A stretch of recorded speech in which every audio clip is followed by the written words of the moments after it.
Gracias, Linda. Bueno, pues, bueno, antes que nada, pues buenos días a todos. Bueno, buenas tardes ya, como dice la doctora. Eh, Espero que bajo las circunstancias de la pandemia, pues todos sus familiares, todos sus seres queridos estén bien. Eh, pues ahora sí que síganse cuidando, como ya se volvió la frase de todos los días. Y pues el día de hoy tengo el agrado de estar con ustedes aquí exponiéndoles un poco acerca de lo que hacemos en mi grupo de investigación, de lo que realmente pues también he hecho como investigador. Y aunque la temática parece muy técnica, realmente quisiera durante toda la presentación estar haciendo algunas inserciones didácticas. Entonces, en algún momento a lo mejor voy a tener que salir a tomar un audio online o o algún video, pero créanme que pues como hay derechos de autor y estas cosas, pues entonces tengo que hacerlo así, no puedo insertarlo a veces directamente en la presentación. ¿Sale? Entonces, pues básicamente, para las personas que no estén muy relacionadas conmigo, soy investigador titular en CIDETEC. Estoy en el núcleo de agua y medio ambiente y básicamente pues realizo investigación y formación de recursos humanos. Entonces, la temática la titulé el día de hoy, preparación de electrodos modificados para su aplicación en la construcción de celdas solares sensibilizadas con tintes, generación de hidrógeno, bioxidación de urea, reducción electroquímica de CO2 y detección electroquímica no enzimática de ácido úrico en sangre. Son algunas de las grandes temáticas que he trabajado en mi grupo. Entonces, no es de, no es de sorprenderse que el planeta Tierra está enfermo. Como dice ahí la imagen, el planeta está enfermo de influencia humana. Realmente creo yo que los seres humanos hemos justamente influenciado mucho a esta enfermedad en la Tierra y pues creo yo que en medida de lo que podamos hacer todos y cada uno de nosotros debemos de ayudarlo.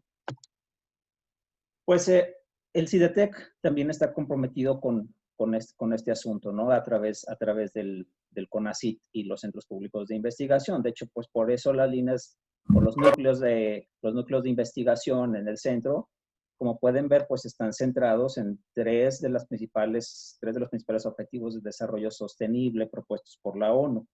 El núcleo 3, pues es el de salud y bienestar. El núcleo 6 es el de agua limpia y saneamiento. Y el 7 es el de energía asequible y no contaminante. Entonces, también estamos cuadrados en ese sentido.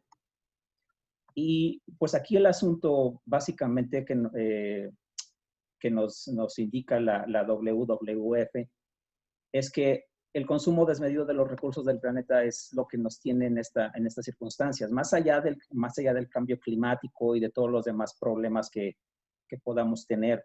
Y el problema es que como dice aquí en este texto, que me permití incluirlo porque no, quería que vieran las palabras que utiliza esta asociación en su informe Planeta Vivo 2018, en la página 30, pues básicamente esta demanda de los recursos ha excedido la capacidad de renovación de la Tierra.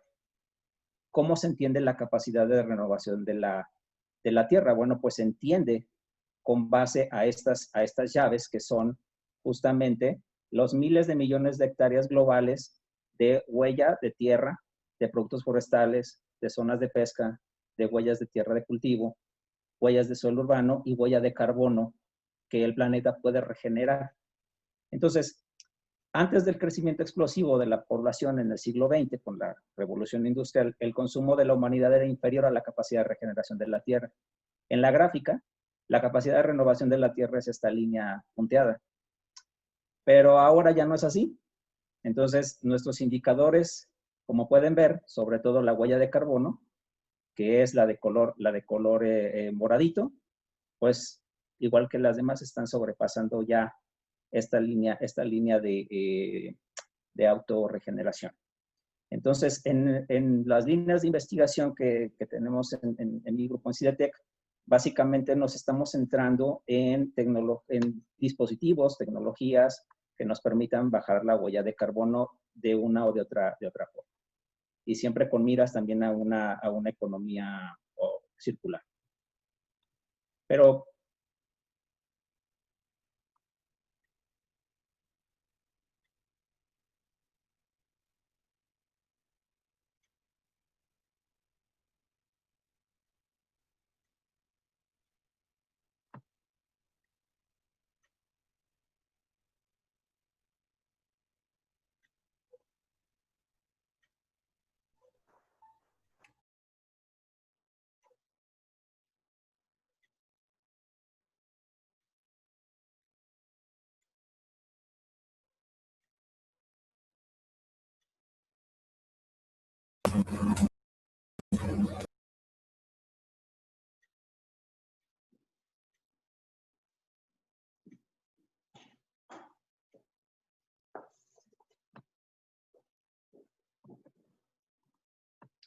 ¿se escuchó la música?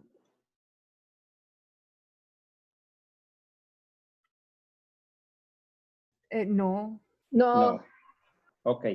A ti te escuchamos bien, pero Pero la música. música no. Déjenme ver si es por mi micrófono.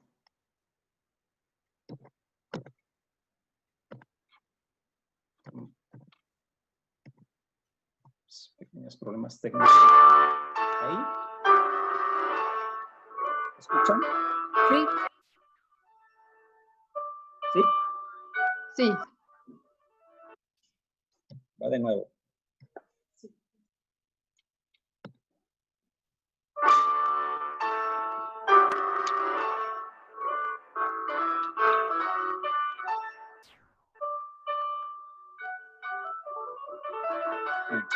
Pero ahora la letra no sale, ¿verdad?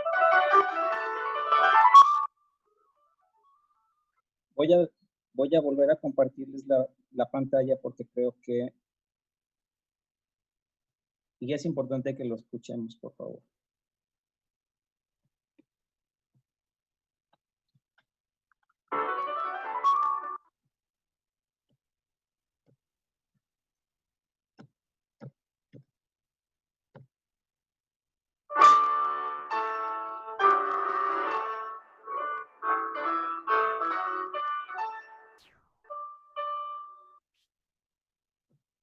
Tenemos algunas fallas aquí. Vamos a ver.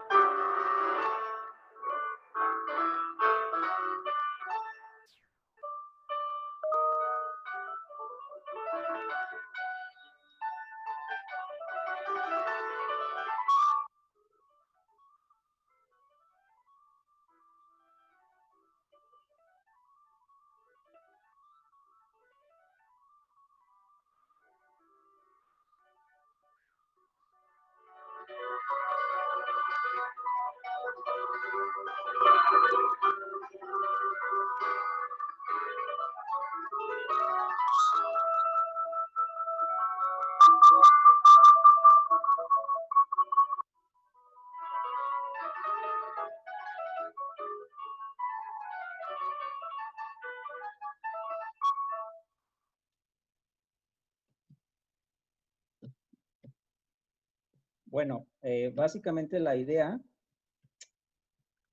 es que ustedes escucharan una sonata de Mozart que se llama Sonata para dos pianos en re mayor, K448. Fue compuesta en 1781 por Mozart a los 25 años. Entonces, investigadores como Rausner en 1993 reportaron un efecto que se llamaba el efecto Mozart. El efecto Mozart, al igual que solo otra melodía que existe en el mundo, que es la de Acroly Standing in Motion, que fue compuesta por Gianni, en el 94 tienen el mismo efecto. Lo que hace es incrementar en una proporción significativa las habilidades de razonamiento abstracto y espacial de las personas. Entonces yo les quería compartir esta melodía para abrir un poquito nuestra mente y poder entender lo que sigue. ¿Por qué funciona? Bueno, pues porque la música estimula la liberación de dopamina y la dopamina nos produce placer. Entonces es un placer estar con ustedes y es un placer estar compartiendo con ustedes esta presentación. La fisicoquímica interfacial tuvo unos inicios muy sencillos. Realmente en el siglo I, como pueden ustedes ver ahí, bueno, Plinio el Viejo escribió en sus relatos que si se vertía una pequeña cantidad de aceite, ¿sí?, en la superficie del agua de un estanque o en el mar, esta película de aceite inhibía ondulaciones y daba por resultado que la superficie fuera más lisa y más tranquila. Incluso se transformaba en una especie de espejo. Pues para el siglo XVIII, el gran Benjamin Franklin viajaba hacia Europa, hacia el Reino Unido, y notó que entre las estelas de los barcos que veía pasar en la cercanía del que él iba abordando, pues notaba que algunas estelas que dejaban esos barcos tenían aguas más tranquilas. Le preguntó al capitán por qué se debía a eso, y dijo el capitán, bueno, que usted no sabía que si se vierte el agua, el aceite que sale de la cocina, pues las aguas se tranquilizan. Entonces, Franklin ya había leído los escritos de Plinio, el Viejo, y entonces decidió investigar el fenómeno experimentalmente. Pues eso a fin de cuentas es el principio del método científico. Entonces, aquí en esta imagen pueden ver el lugar donde Franklin hizo el experimento. Es una zona donde hay un lago, y en ese lago él vertió 2 centímetros cúbicos de aceite de olivo. Cuando el aceite se dispersó en la superficie del agua, tal como lo decía Plinio, pues formó una superficie parecida a un espejo. Franklin midió que la extensión de esa mancha de aceite era de aproximadamente 1 acre, y 1 acre es aproximadamente 4.046.86 metros cuadrados. Entonces, con esta fórmula tan sencilla, ¿sí?, asumiendo que cuando se expande toda la película del aceite, no va a haber más que expandir hasta que se forme solamente una monocapa de las moléculas que conforman el aceite. Evidentemente, en ese momento, Benjamin Franklin no conocía ni la forma ni las dimensiones de la molécula, así como tampoco conocía el número de Avogadro. Pero con esta fórmula tan sencilla, el volumen de aceite vertido debería de ser el múltiplo del área superficial extendida en la mancha por el grosor de la película. Y con el grosor de la película se pudo entender que las dimensiones aproximadas de una molécula eran de alrededor de 5 por 10 a la menos 10 metros, o sea, medio nanómetro o aproximadamente 5 angstroms. Entonces, con esto, por primera vez, el gran Benjamin Franklin nos indicó de qué tamaño o de qué dimensiones, qué magnitudes debería de tener una interfase, en este caso una interfase muy sencilla, que ahora nosotros sabemos que es una interfase agua, aceite, aire, en la que tenemos una cabeza polar y una cabeza apolar. La cabeza polar mira o se orienta, propiamente dicho, hacia el agua, y la colita, ¿verdad?, que es apolar, se orienta hacia el aire. Entonces, estos eran nuestros principios en físico-química interfacial. Y aquí les dejo la referencia por si algún día quieren checar los resultados de Benjamin Franklin. Bueno, pues hay otro personaje muy interesante, que es el gran Richard Feynman. Y bueno, pues él nos dice que la fisicoquímica realmente pues es una combinación entre la información, la imaginación y el pensamiento. Cito este texto que él publicó en sus famosas conferencias de física. Él decía, si en algún cataclismo se destruyera todo el conocimiento científico y se transmitiera una sola frase a las siguientes generaciones de criaturas, ¿qué enunciado contendría la mayor cantidad de información en la menor cantidad de palabras? Creo que es la hipótesis atómica, o el hecho atómico, o como quieran llamarlo. Que todas las cosas están hechas de átomos pequeñas partículas que se mueven en movimiento perpetuo, atrayéndose entre sí cuando están a poca distancia, pero se pueden repeler al ser apretados el uno al otro. En esta oración, verán, hay una enorme cantidad de información sobre el mundo, si solo se aplica un poco de imaginación y pensamiento. Esa es la esencia de la fisicoquímica. Hay que estar informados, hay que tener imaginación y hay que tener cerebro, como decía también el gran Carl Sagan. La química sistémica nos permite ingresar a esa área. En específico, para esta presentación, el diseño de superficies. La química sistémica se ocupa del diseño y de la fabricación de sistemas que comprenden, como pueden ver ustedes ahí, comprenden unidades individuales en constante interacción unas con otras. En consecuencia, el funcionamiento resultante de todo el sistema completo, puede ser deducido desde su descripción más fundamental. Entonces, esto lo dijo Claude François, que fue un sistemista francés. Y yo les puedo mostrar aquí un ejemplo. En este caso tenemos un polímero, ¿sí? Un dendrón, así se le llama, porque tiene forma de dendritas o forma de arborol. Y en el centro, químicamente, le fue anclado un grupo ferroceno, que como todos ustedes saben, pues es una molécula con propiedades electroactivas. Dado que necesitamos imaginación, podemos simplificar el sistema como una especie de medio huevo con un sitio redox, que es el ferroceno. Entonces, en el esquema de la química sistémica, nosotros podemos entender este fenómeno o este concepto filosófico como si fuera un aumento de la complejidad en el sistema. La primera unidad molecular, como se ve aquí, raya en la trinchera de la síntesis química. O sea, todo lo que aprendimos en la licenciatura acerca de cómo sintetizar moléculas está aquí, está en el nivel 0. ¿Cómo podemos generar moléculas con propiedades inorgánicas, con propiedades orgánicas, bioquímicas, etcétera? Y son entes individuales. Pero ¿qué pasa cuando estos entes individuales los soportamos, lo absorbemos, lo confinamos en una superficie? Igual que lo hizo Benjamin Franklin. Wow, pues obtenemos un material molecular. El material molecular básicamente se forma por la físico-química de superficies. Que bien ya nos decía Benjamin Franklin cómo se podían entender. Este sería el nivel 1. Y justamente aquí es donde encontramos a los electrodos modificados.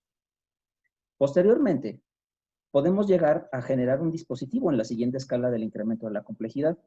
Y aquí entran entonces las propiedades electroquímicas supramoleculares, que son la consecuencia de la química supramolecular prevista por Jean-Marie Le hace algunas décadas.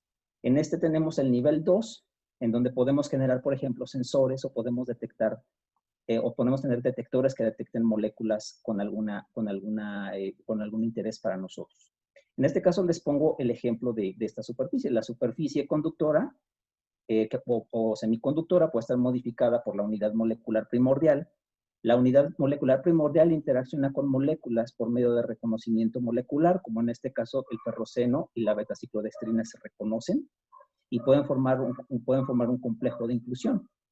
Bueno, pues este complejo de inclusión puede ser estudiado cuando yo oxido el ferroceno. ¿Por qué? Porque cuando vuelvo el ferroceno, lo convierto en ferrocinio, se vuelve polar y la beta-ciclodextrina tiene que salir, tiene que desestabilizar el compuesto de inclusión. Y de esa manera, con la electroquímica, yo puedo entender el comportamiento de este sistema.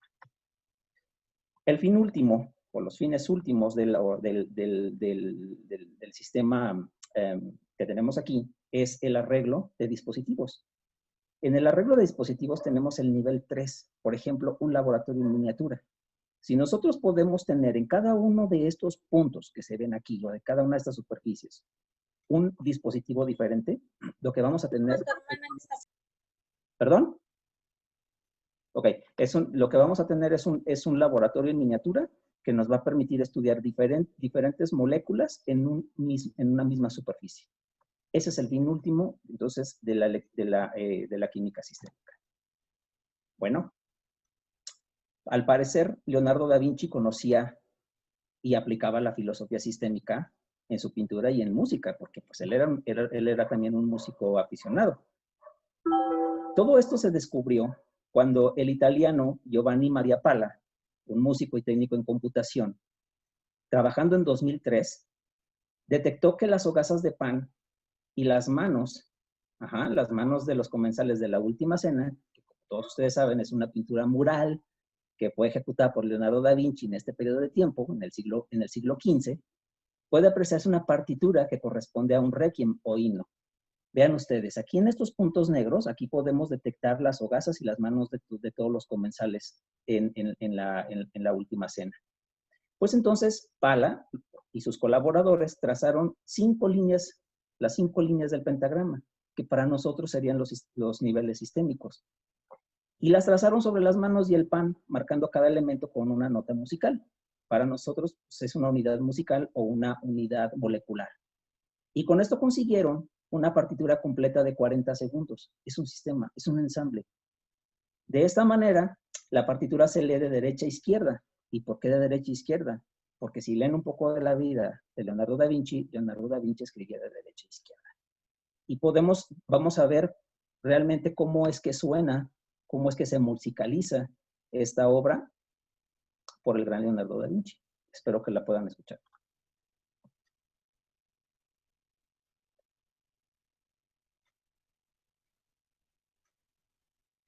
Tenemos que entrar a YouTube.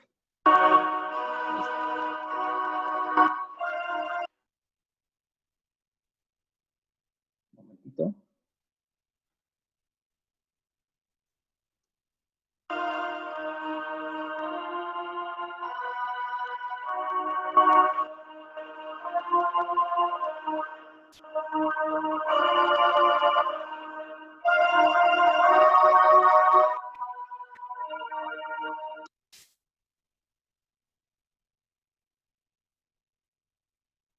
Ok. Espero que hayan podido escuchar la melodía. Linda, ¿sí se escuchó? Sí, sí, sí. No hay forma de escapar de ellos. Los alimentos demasiado dulces, llenos de grasas malas y ricos en energía, están en todas partes. Desde hace décadas, estos modernos hábitos alimenticios le causan problemas a nuestro cuerpo. ¿Pero qué hay del cerebro? Bueno, ese es el problema con el internet, ¿verdad? En este momento. ¿Me regresar? Sí.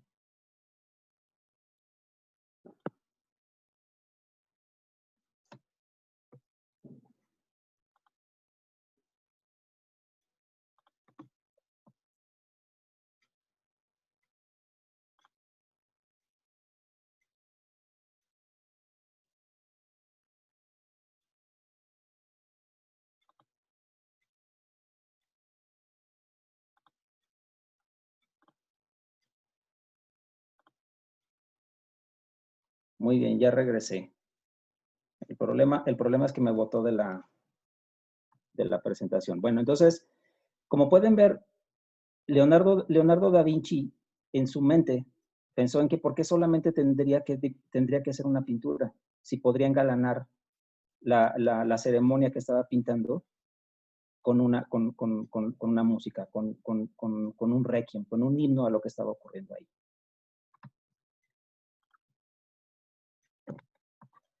Ese no es el único caso. Resulta que también en el año 2019, un grupo de investigación comandado por Bühler reportaron que la secuencia de aminoácidos determina la musicalidad de varias proteínas. Estas proteínas fueron fisiológicas y que pueden entenderse como un canon o como un ensamble, que para nosotros otra vez son los niveles sistémicos. Ese ensamble estaba conformado de N barras o voces, que son los pentagramas, y están conformadas por secuencias de tríadas de aminoácidos, por ejemplo, alalina, glicina y fenilalanina. Bajo este esquema, la lisosima, en este caso, es una enzima antibacterial presente en las lágrimas, consiste en un ensamble de 21 barras o voces, y pudieron musicalizar este ensamble desde el punto de vista sistémico.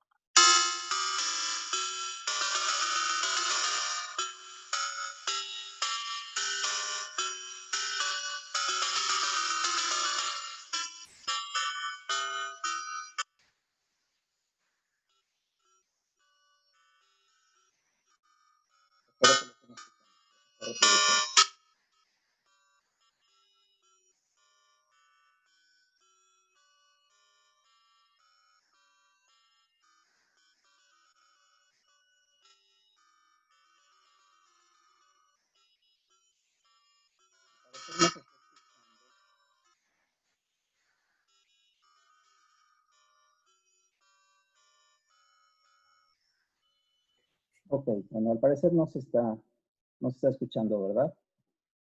No, no se escuchó bien. Uy, qué caray. Déjame ver si... Pues no tengo otra manera de hacerlo pasar. Pero bueno, el asunto es que ellos pudieron musicalizar entonces las proteínas fisiológicas, en este caso la lisozima, entendida como un ensamble. Pero ese no fue el único caso. También estos mismos investigadores hacia 2019 musicalizaron las secuencias de aminoácidos de las proteínas de los epítopes del virus SARS-CoV-2. Para ello utilizaron los datos publicados por Graph y colaboradores y encontraron que el formato musical generado por este algoritmo equivaldría a una composición contrapuntística, que es una polifonía en equilibrio armónico similar a una canción de cuna. Vamos a ver si podemos escuchar la composición musical que nos daría el paso a la música de los epítopes del coronavirus.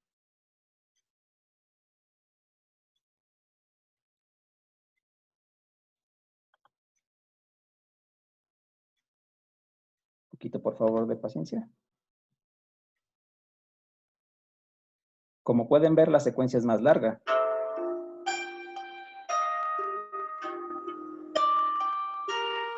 Se escucha.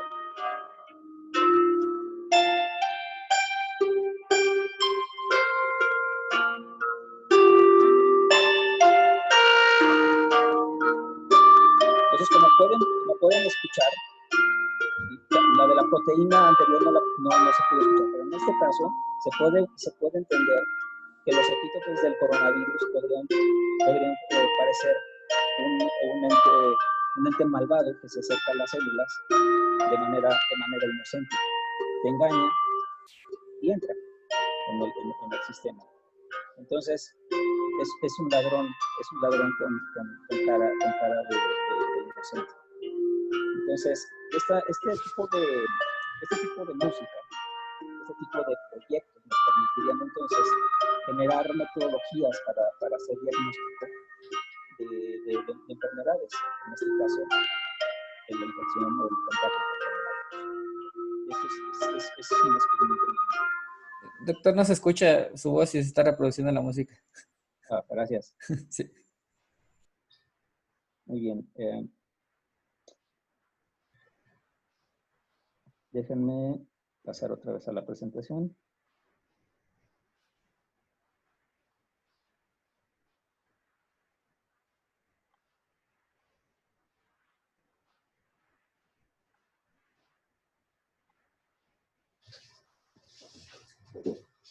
Porque se volvió a caer la...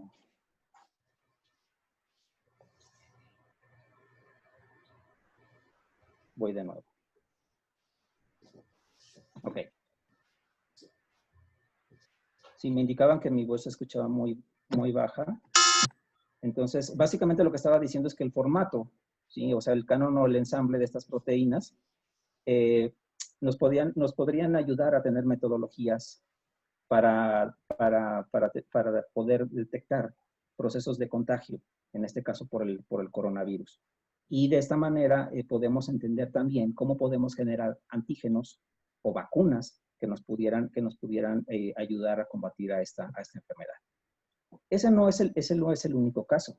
También tenemos que otros investigadores en Turquía convirtieron el DNA o los aminoácidos, los cromosomas del DNA en música. Y estos trabajos fueron presentados en esta conferencia, en la conferencia GoodText en 2018. Es una conferencia académica que fue llevada a cabo en Bolonia, Italia. Entonces, ya posteriormente, si podemos escuchar la presentación de la música, ya no quisiera tocarlo por el asunto del problema con la conexión, pero el asunto es que la musicalización del DNA se escucha completamente diferente a la del virus SARS-CoV-2. Y evidentemente es una melodía más agradable. Entonces, volvamos a lo que estábamos, volvamos a lo nuestro. El material molecular, en este caso el electrodo modificado, es el puente entre la formación de un dispositivo con respecto a las unidades moleculares. Y sobre esto nos vamos a concentrar. Muy bien, pues ¿qué son los electrodos químicamente modificados? Los electrodos químicamente modificados se pueden entender como una superficie hecha de materiales conductores o semiconductores. Esto permite recubrir con películas mono o multimoleculares, neutras o iónicas e incluso poliméricas de un modificador químico, en este caso las unidades moleculares, que a su vez deban exhibir, entre otras propiedades químicas, electroquímicas u ópticas, mediante reacciones faradaicas que son, como ustedes saben, reacciones de transferencia electrónica neta, o diferencias de potencial interfacial, que son procesos de transferencia electrónica no neta. Esa definición la pueden ver aquí en esta referencia. Y bueno, los albores de esta metodología datan de 1974, cuando Royce W. Murray escribió en este artículo: mis colegas y yo nos aventuramos en la síntesis superficial, usando XPS o espectroscopía de fotoelectrónica de rayos X, y demostramos la reacción 1, esta que tenemos aquí en la imagen. La superficie del electrodo de óxido de estaño fue así funcionalizada o químicamente modificada con grupos amino y, desde una perspectiva sintética, pues puede ser considerada una superficie aminada.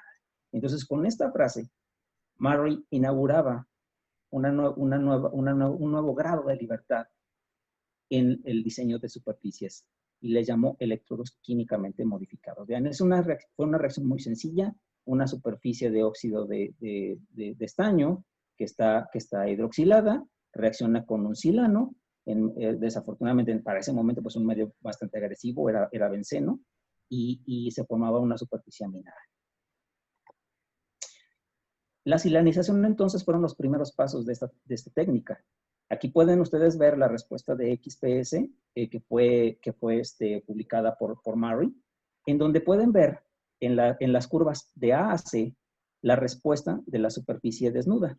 Esa es otra de las palabras jerga que utilizamos en superficies modificadas. Cuando tú no le has hecho nada a la superficie y solamente la tienes limpia, se le llama superficie desnuda.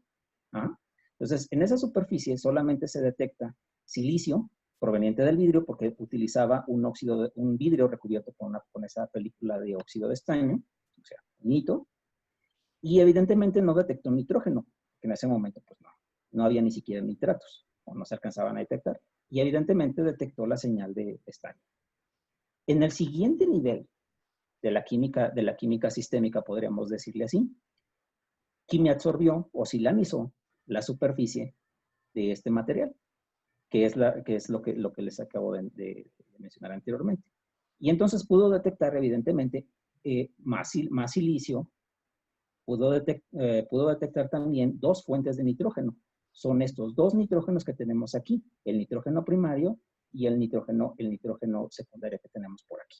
¿Sale? Entonces aquí tenemos las dos señales.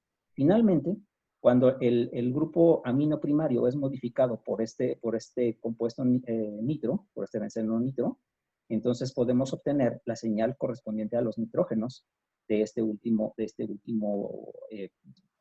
última etapa de la modificación química. Entonces, como pueden ver, la química sistémica realmente tiene aplicación para entender los electrodos modificados, o el diseño de los electrodos modificados. Hay diferentes métodos de preparación de electrodos modificados, y quiero hablarles de las más importantes.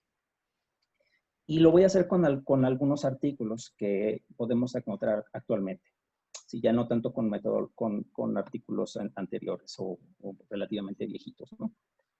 Entonces tenemos, por un lado, tenemos la inmersión directa, que en inglés pues, podría llamarse deep cooling.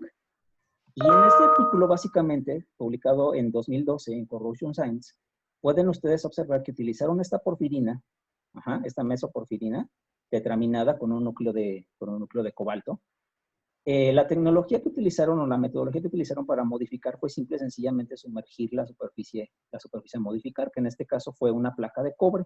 La placa de cobre, en este caso, quería ser protegida contra la corrosión. Aquí ustedes pueden ver una imagen en donde se ve el cobre desnudo, sin la porfirina. Cuando lo sumergen en el medio agresivo o en el medio para estudiar su corrosión, pues se tiñe toda de negro. ¿Por qué? Pues porque se forma óxido cúprico, evidencia de que se está corroyendo, se está formando una capa pasiva.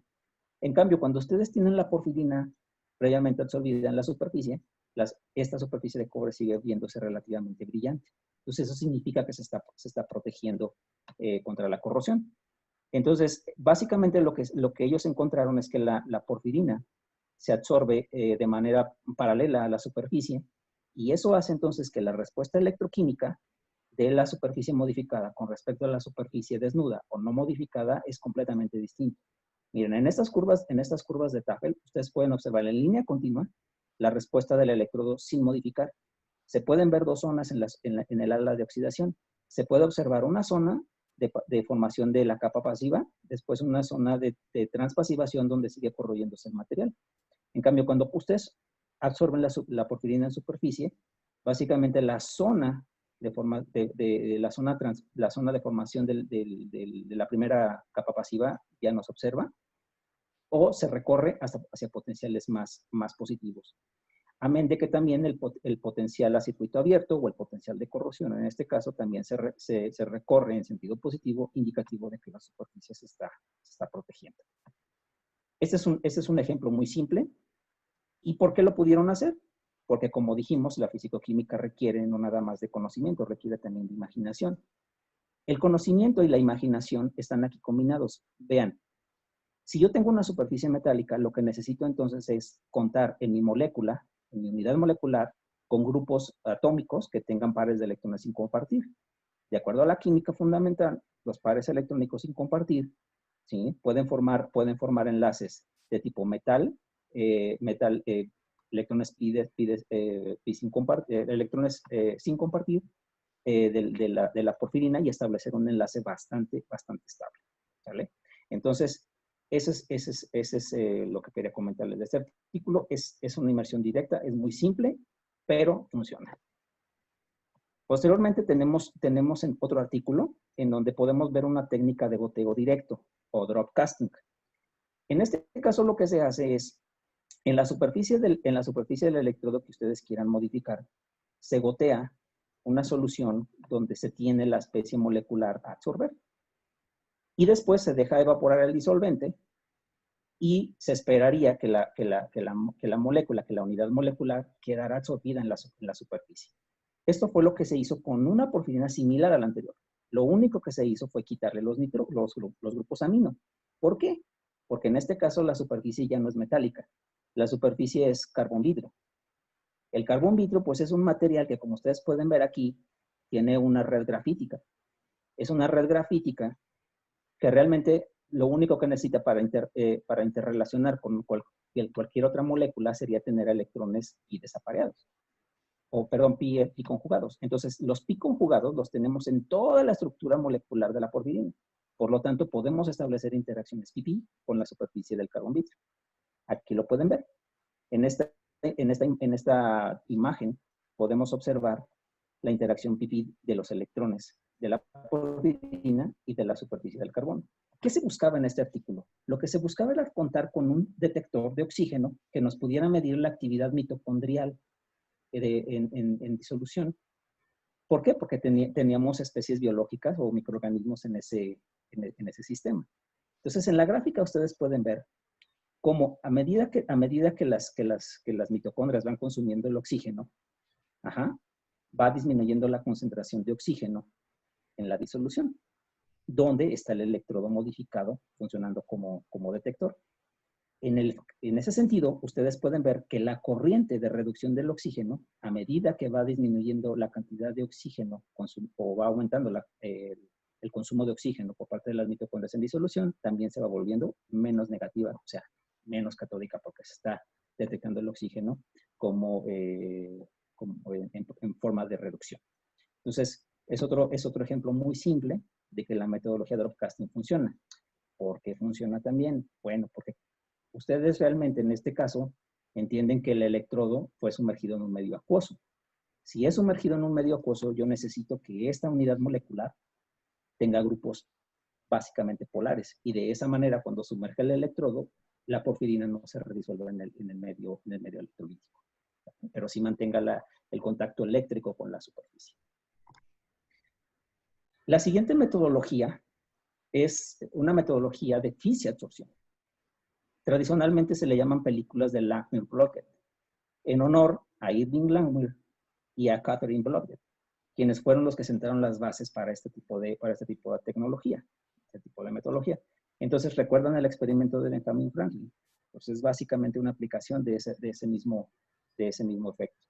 Lo que podemos hacer es en una superficie acuosa, que es lo más típico usar, podemos absorber una molécula anfifílica. Las moléculas anfifílicas, como dijimos, tienen una cabecita polar y una colita alifática. La cabecita polar, en este caso, va a interaccionar con el medio polar, que es el medio, el agua, y la cabecita va hacia el aire, que es el medio apolar. En lugar de una cucharada, lo que utilizamos es una micropipeta. Con la micropipeta dosificamos las unidades moleculares en la superficie. Las unidades moleculares en superficie del líquido empiezan a formar entre ellos su forma organizada, porque también se va evaporando el disolvente. Y a diferencia de lo que hizo Benjamin Franklin dejó que la mancha de aceite se expandiera. En este caso, nosotros lo que hacemos es comprimir a estas moléculas en superficie, de tal manera que podamos formar una capa perfecta y que podamos hacerla interaccionar con una superficie como la que tenemos aquí. Esta superficie es la que vamos a modificar. Y dependiendo de la manera en cómo hagamos la inmersión y la extracción del sustrato, vamos a poder tener diferentes monocapas o multicapas. Aquí pueden ver en A, si sumerjo este sustrato, primero está interrelacionando la parte no cargada. Pero cuando la saco, como mis cabecitas polares están mirando hacia la disolución, ahora van a interrelacionar con la parte polar. Y voy a poder tener de esa manera también multicapas. En B, ya teníamos previamente sumergida la superficie, la extraemos y lo que vamos a tener primero es una cabecita polar mirando hacia la superficie. Cuando volvamos a sumergir la superficie, vamos a formar una monocapa en la que dos cabecitas polares se van a estar mirando una a la otra. Y finalmente, en el tipo Z, que es el inciso C, podemos observar que podemos tener todavía una conjugación cuando podemos extraer la superficie y cuando la podemos sumergir, podemos generar una y otra vez, o sea, repetidamente podemos generar varias multicapas. Entonces, esta metodología es muy noble porque fue la primera metodología utilizada para organizar cristales líquidos en superficies. Y esta señora, Catherine Blockett, fue la responsable de eso. Trabajó mucho tiempo para General Electric en Estados Unidos.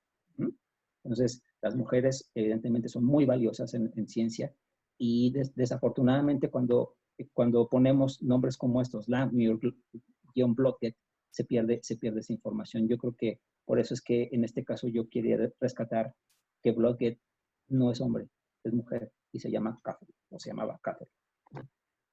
Ok, tenemos otro tipo de metodología que es la quimiabsorción. En este caso, para el diseño de monocapas autoensambladas de alcanotioles. Es una de las metodologías más conocidas actualmente. Se ha vuelto muy famosa porque nos permite tener superficies modificadas con una arquitectura bastante organizada. El proceso de formación de estas monocapas consiste de 3 pasos fundamentales, que son realmente la combinación de los métodos anteriores que hemos estado viendo. Es el proceso de inmersión, que es el deep coating, el proceso de absorción, que da una interacción adsorbato-sustrato, y el 3 es el proceso de organización supramolecular, que es una interacción adsorbato-adsorbato. Aquí tenemos la representación, tenemos una superficie de oro que está previamente puesta sobre un sustrato de silicio. Se sumerge en la disolución que contiene el material tiolado. Se da el proceso de absorción. El proceso de absorción, quiero decirles que cinéticamente es un proceso prácticamente instantáneo. De esa manera, entonces, los adsorbatos interaccionan rápidamente con la superficie, pero de manera desorganizada. Entonces, hay que esperar una cinética de varias horas para que entonces se puedan organizar las colitas del material alcanotiolado. Es decir, la formación de interacciones laterales, adsorbato-adsorbato, desde el punto de vista supramolecular tarda más tiempo, pero nos permite tener, como dije, una superficie bastante organizada. ¿Qué ganamos con esto? Bueno, lo que ganamos son varias cosas. Miren, realmente lo que tenemos aquí es que la cabecita de la interacción del adsorbato con el medio electrolítico nos permite controlar sus propiedades superficiales y su reactividad incluso, con cualquier otra sustancia presente en el electrolito. A este grupo terminal le precede un espaciador. El espaciador nos permite controlar las propiedades de transferencia electrónica, por ejemplo, entre este grupo funcional terminal que pudiera tener propiedades redox con respecto a la superficie del sustrato. Y dependiendo también del grupo que nos permite el anclaje, pues podemos tener diferentes variedades de tioles. Podemos tener tioles sencillos, ditioles, etcétera.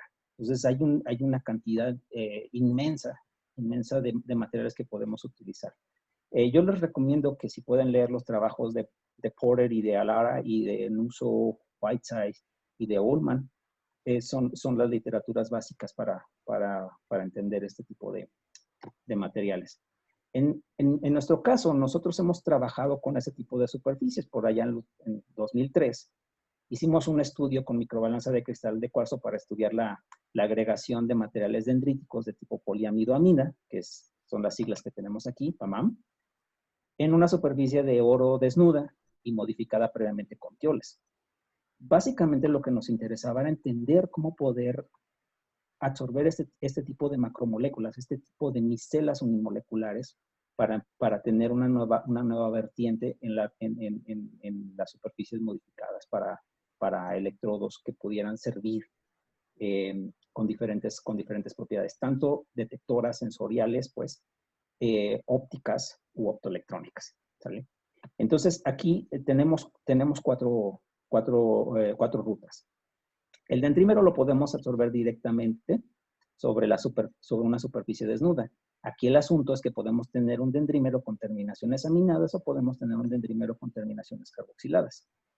Este mismo par de dendrímeros los podemos absorber en las superficies de oro modificadas con un tiol carboxilado, en el caso del dendrímero aminado, y en el caso del dendrímero carboxilado sobre una superficie de oro previamente modificada con grupos amino.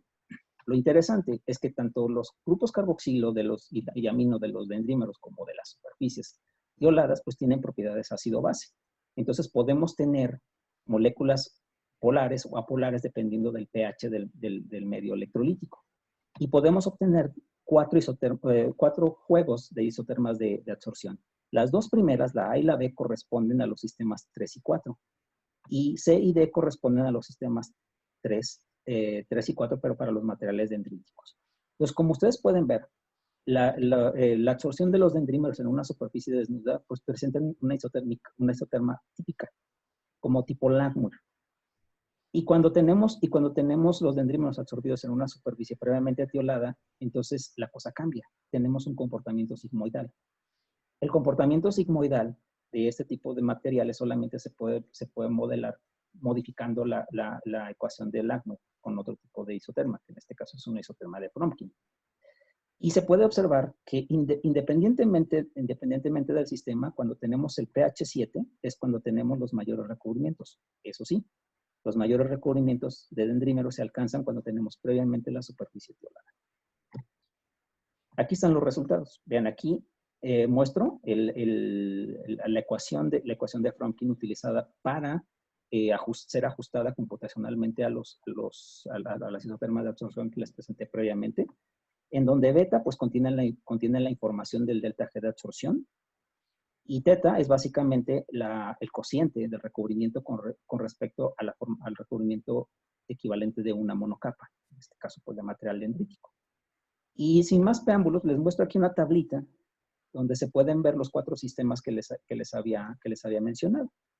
Entonces ustedes pueden aquí ver que realmente cuando tenemos la superficie previamente tiolada, las interacciones laterales que son determinadas por el parámetro A en la ecuación de Fromkin tienen un valor negativo. Matemáticamente es un valor negativo, pero desde el punto de vista físico-químico es una interacción de atracción. Entonces, el que los adsorbatos se adsorban con un delta G negativo, o sea, espontáneo, ¿sale? Está condicionado también a las interacciones laterales entre los sustratos, perdón, entre los adsorbatos. Entonces, como pueden ver, cuando no existen los tioles en superficie previamente, todas las interacciones entre los materiales dendríticos son de repulsión. Por eso es que no podemos tener recubrimientos altos en el caso de que no tengamos previamente absorbido tioles. Eso es una situación muy, muy reveladora, porque entonces cuando tenemos previamente el material tiolado apantalla la carga superficial de los dendrímeros y permite que estos puedan tener interrelaciones laterales. ¿Vale? Continuamos. El siguiente esquema de modificación se llama quimiabsorción por polisiloxilación. Es una extensión de la metodología originalmente utilizada por Murray. En este caso, lo que vamos a hacer, como en este caso en este artículo del Journal of Colloid and Interface Science, que fue publicado en 2010, aquí básicamente lo que se está proponiendo es que este silano con terminaciones metoxilo puede interrelacionarse o puede reaccionar con la superficie de un vidrio hito que previamente pues tiene grupos hidroxilo en superficie. Entonces, de acuerdo a nuestra química orgánica tradicional, si recuerdan, los grupos hidroxilos son buenos nucleófilos y los metoxilos son buenos grupos salientes. Entonces, si yo hago interrelacionar este silano con respecto a la superficie, bajo estas condiciones, tolueno a 40 grados centígrados y durante 40 horas, puedo establecer una superficie modificada donde la cabeza terminal es un grupo tiolado en este caso.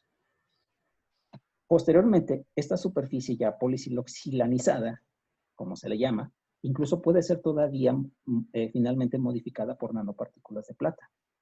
¿Por qué? Porque ya habíamos aprendido de las monocapas autoensambladas que los metales, como el oro, la plata, el cobre, pueden interrelacionar con superficies tioladas. ¿Y todo para qué? Como dice la canción. La razón es que en este artículo se buscaba tener superficies que tuvieran propiedades antibacteriales. Las propiedades antibacteriales, como ustedes pueden ver, se probaron con S. aureus y con E. coli.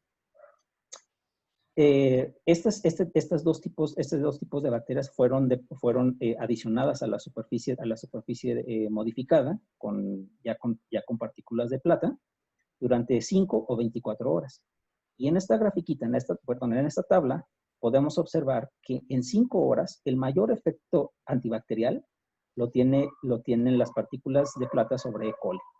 En cambio, sobre S. aureus permanecen todavía un poco remanentes. Pero ya cuando el estudio se hace a 24 horas, básicamente el efecto es similar. Entonces, aquí tenemos una aplicación bien clara de que no necesariamente queremos tener un electrodo para detectar. Podemos también tener un electrodo para tener actividad antibacterial contra bacterias que son nocivas. Otra de las metodologías que fueron también de las primordiales para funcionalizar superficies por allá de los años 80 y 90 fue el electrodepósito de polímeros conductores, que incluso dio premios Nobel. ¿Sale? Entonces, en este caso, por ejemplo, lo que podíamos tener son moléculas con electrones pi conjugados. Y estas moléculas, cuando son disueltas en un disolvente apropiado y son oxidadas apropiadamente con el uso de un potenciostato, en este caso vemos que tenemos una voltametría cíclica, podemos promover la oxidación del monómero y posteriormente podemos unir uno a uno los monómeros para poder tener un crecimiento de la película de este polímero en la superficie del material que se desee. En la tablita pueden ver que hay diferentes monómeros. Aquí tenemos el tiofeno, también tenemos pirrol, también tenemos amilinas, tenemos indoles, tenemos carbazoles, ¿sale? Entonces, todos ellos van a formar diferentes polímeros conductores, también, como dice su nombre, con diferentes propiedades de protección y de conductividad eléctrica.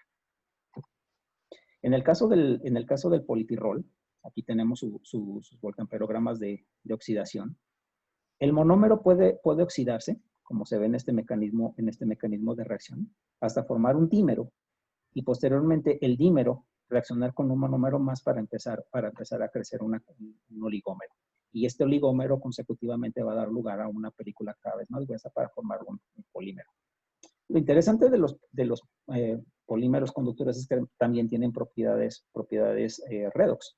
Entonces, este tipo de superficies también se ha utilizado en remediación ambiental para reducir, por ejemplo, cromo 6 a cromo 3. Entonces, si ustedes tienen previamente o tienen la forma oxidada del polímero, el polímero puede reducir al cromo 6 a cromo 3. Y de esa manera poder acceder a un método de remediación de este ion metálico tóxico que es el cromo 6. También, por otro lado, en los años 80 se estuvo trabajando bastante en músculos artificiales. Entonces, lo interesante es que cuando ustedes depositan este tipo de polímeros en un electrodo flexible, la oxidación, evidentemente, del polipirrol o de los polímeros conductores conlleva la inserción de iones o de contraiones provenientes del electrolito. Y de esa manera el material va a comenzar a hincharse y a colapsarse dependiendo de la entrada o la salida de los iones. Y eso daría lugar a un movimiento tipo como de músculo. Entonces se estuvo trabajando mucho en ese tiempo para ver si se podían generar este tipo de tecnologías. Aquí yo les tengo otro ejemplito, que es la formación de películas de polidopamina codepositadas con polipirrol. Aquí en este artículo, publicado en 2016, lo que se buscaba era generar una superficie modificada con estos copolímeros, de tal suerte que pudiéramos cambiar las propiedades de conducción de la superficie. En este caso es el litio. Pues como pueden ver en estos voltamperogramas, en el primero se observa los voltamperogramas de electrodepósito de la dopamina, de la polidopamina, por separado. Y por separado también el del polipirrol, como se puede ver ahí en la mitad. Y cuando están en proporciones variadas, como se ve en la tablita, aquí tenemos la proporción de dopamina con respecto a la de pirrol, podemos también generar entonces el coelectrodepósito de los materiales. Y cuando por espectroscopía de impedancia electroquímica medimos la conductividad de los materiales, podemos observar que cuando tenemos básicamente el 20% de dopamina combinada con polipirrol, tenemos la mayor conductividad de las superficies. Entonces, de esa manera podemos controlar las propiedades de un material que originalmente incluso era inorgánico, ¿sale? Era el litio es inorgánico, o el óxido de estaño es inorgánico, y el polipirrol con la polidopamina es orgánico. Es una aplicación maravillosa y lo pueden encontrar pueden revisar en este artículo. Bueno, pues centrándome más en la parte de lo que hemos hecho en el grupo, pues nosotros hemos tenido a bien recopilar todo este tipo de información para poder diseñar los dispositivos y el trabajo que hacemos en el laboratorio. El primer tema que quiero tratar es el de electrodos modificados para la preparación de celdas solares sensibilizadas con tintes, que es una de las primeras líneas de investigación que hemos abordado. En este artículo de 2014, lo que nosotros básicamente hicimos fue preparar este tipo de celdas solares que se llaman celdas Gratzel, en donde tenemos un material, un fotoánodo, que está conformado por nanopartículas de dióxido de titanio sinterizadas térmicamente, y son modificadas por tintes. Eso es lo que normalmente se hace. Los tintes son utilizados como antenas fotoactivas para captar luz solar, y posteriormente el tinte inyecta los fotones en forma de electrones. O sea, hay un proceso de transducción. Lo inyecta al dióxido de titanio, el dióxido de titanio conduce los electrones hacia el colector, y el colector lleva los electrones al circuito eléctrico externo para utilizarlo como trabajo eléctrico. Una vez que los electrones son utilizados para un proceso eléctrico, son regresados al contraelectrodo, y donde tenemos un par redox, en este caso típicamente es triyoduro-yoduro, en el que el triyoduro se convierte a yoduro, el yoduro regresa a la superficie del fotoánodo y regenera al tinte. De esa manera, el delta G total del sistema es 0, es un sistema regenerativo. Bueno, pues nosotros pensamos en que este sistema podría ser modificado para ser mejorado de esta manera. El problema que tienen estas celdas, o uno de los problemas que tiene, es que el triyoduro presente en la disolución puede secuestrar. Entonces, una manera con la que nosotros pensábamos que ese efecto pudiera ser minimizado es justamente utilizar la química sistémica para preparar una superficie que pudiera controlar. Lo que hicimos en el primer estadio fue pensar en unidades moleculares, que son de dos tipos. Tenemos entonces un compuesto de coordinación de rutenio, que tiene propiedades fotoactivas, y tenemos también el ácido deoxicólico. Cuando estos dos materiales se coabsorben, podemos obtener una superficie fotoactiva bien orientada por la presencia del ácido deoxicólico. Esta superficie por sí ya puede ser utilizada para generar una celda solar sensibilizada. Pero lo que ahora a nosotros también se nos ocurrió fue utilizar materiales dendríticos absorbidos químicamente en la superficie de los tintes que tenemos en superficie. Y de esa manera darle una nueva vertiente al comportamiento de los fotoánodos. El anclaje de estos materiales dendríticos con respecto a los tintes se logró con un material llamado que es una carbodimida. La carbodimida tiene la propiedad de generar enlaces peptídicos o enlaces de tipo amida entre grupos carboxilo y grupos amido. Los grupos amino están presentes en los grupos periféricos del dendrímero y los carboxilo en la superficie de las terpiridinas, en este caso del tinte. De inicio, pues, ustedes pueden ver que cuando no tenemos ningún sensibilizador, pues la eficiencia de conversión fotovoltaica de cualquier celda pues es 0. Aquí se ve su curva de descarga. Tenemos la fotocorriente graficada contra el fotovoltaje. Básicamente no tenemos respuesta del dióxido de titanio. Cuando tenemos el material modificado con el tinte y con el ácido deoxicólico, tenemos un 5.43% de eficiencia, lo que significa que 5 de cada 100 fotones que llegan a la superficie del electrodo o que ingresan a la celda son convertidos a fotocorriente. Y es la gráfica que tenemos aquí como curva de descarga en B. Cuando estamos dispuestos ya con la funcionalización con el material dendrítico, ustedes pueden ver que ganamos más fotovoltaje y ganamos también un poquito más de fotocorriente. Entonces, el dendrímero realmente está modificando las propiedades electroquímicas de la superficie del fotoánodo. Todo esto lo evaluamos entonces con espectroscopía de impedancia electroquímica. En el espectro A tenemos la respuesta de la fotocelda que no tiene dendrímeros. Y en el espectro B tenemos la información de la celda que sí contiene dendrímeros. Entonces, del ajuste computacional de un circuito equivalente apropiado a estos resultados, podemos obtener información del comportamiento del cátodo en altas frecuencias. En frecuencias intermedias podemos tener información del comportamiento del fotoánodo. Aquí tenemos entonces altas frecuencias cátodo, frecuencias intermedias fotoánodo, y en bajas frecuencias tenemos información del electrolito, del transporte de masa en el electrolito. Entonces, con eso pueden ustedes observar en esta tablita de los resultados que tenemos es que la presencia del dendrímero básicamente provoca que la resistencia a la recombinación de electrones fotogenerados en presencia del triyoduro disminuya, porque esa resistencia aumenta con respecto al material que no tiene dendrímero, como pueden ustedes ver aquí donde estoy marcando con el cursor. Asimismo, dado que estoy consumiendo poca cantidad de triyoduro en el fotoánodo, la resistencia al transporte de iones en los poros también aumenta significativamente, como se ve aquí en este otro parámetro. Y eso hace entonces que la distancia de separación o la eficiencia de separación de carga en el dióxido de titanio, como que tiene electrones recién inyectados, aumente, y que el tiempo de vida de este electrón aumente antes de ser secuestrado por el triyoduro. Entonces, de esa manera, con la impedancia, nosotros pudimos saber cómo es que estaba funcionando el dendrímero. Pero claro, Debe de haber una razón química para eso, una razón físico-química. Y la razón tiene que ver con esta pequeña reacción. Los materiales dendríticos, como dije, tienen grupos terminales amino, pero también por ser polímeros de poliamidoamina tienen grupos amido.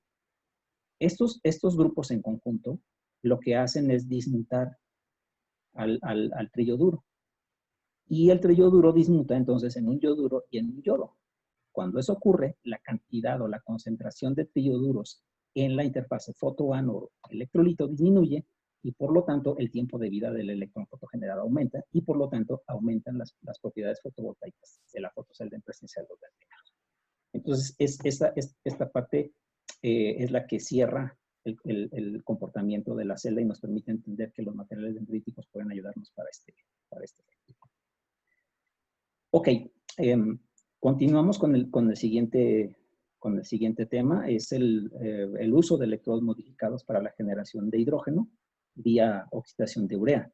Bueno, esta es una temática importante porque pues, el hidrógeno puede ser utilizado como combustible, ustedes lo saben, combustible verde, pero también podemos utilizar en este caso urea, que es un compuesto que viene de la cadena de consumo, es de bajo valor económico, pero que si lo utilizamos para generar hidrógeno, lo podemos regresar circularmente a la cadena para poder obtener un producto de valor agregado.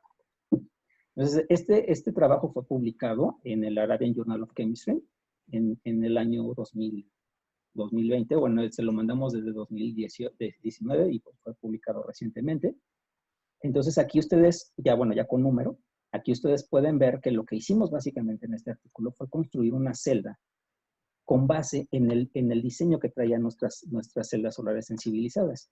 La diferencia es que ahora al litio y recubierto con dióxido de titanio, le formamos un polímero conductor.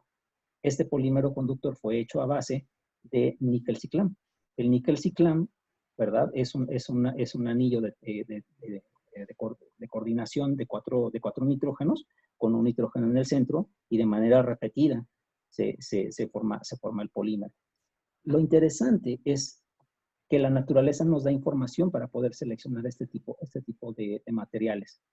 Si ustedes se van, por ejemplo, al estudio de las leguminosas, como el caso del frijol, el frijol tiene en sus células, tiene enzimas que son ureasas, son capaces de oxidar a la urea.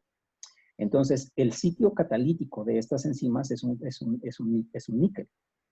Es un níquel que cambia de estado de oxidación a 3. Entonces, si esa misma interpretación yo le doy al funcionamiento de mi material polimérico, entonces sería posible que en esta celda yo pueda inyectar urea. La urea se va a descomponer en CO2, agua y nitrógeno, pero los electrones colectados por el dióxido de titanio pueden ser llevados al colector base, regresar por el sistema externo hacia el cátodo donde se encuentra el agua. El agua puede ser descompuesta entonces en hidrógeno. Y de esa manera también podemos trabajar en un medio alcalino que a diferencia de los medios ácidos son más fáciles de controlar. ¿Dónde está el principio de la sistematicidad en este sistema? El litio es nuestro sustrato, aquí lo pueden ver. Tenemos entonces después una película de dióxido de titanio nanoparticulado, que es a fin de cuentas nuestro colector y nuestro separador de carga.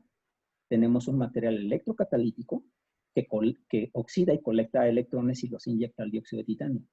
Entonces, de esta manera, los electrones ya no pueden regresar hacia la disolución, ya no pueden regresar a la urea. Y de esa manera podemos establecer un sistema como este que tenemos aquí. Si en el sistema yo pongo, ¿verdad?, un detector de hidrógeno, yo puedo saber cuánto hidrógeno estoy generando en el cátodo cuando se está descomponiendo la urea por oxidación en el ánodo. Aquí está la primera respuesta. En el primer voltamperograma se ve la respuesta de oxidación de la urea en una superficie que tiene una unión dióxido de titanio níquel ciclán. Básicamente lo que pueden ver aquí ustedes es la generación o la oxidación de níquel 2 a níquel 3, la oxidación de la urea y de regreso la regeneración del níquel 2.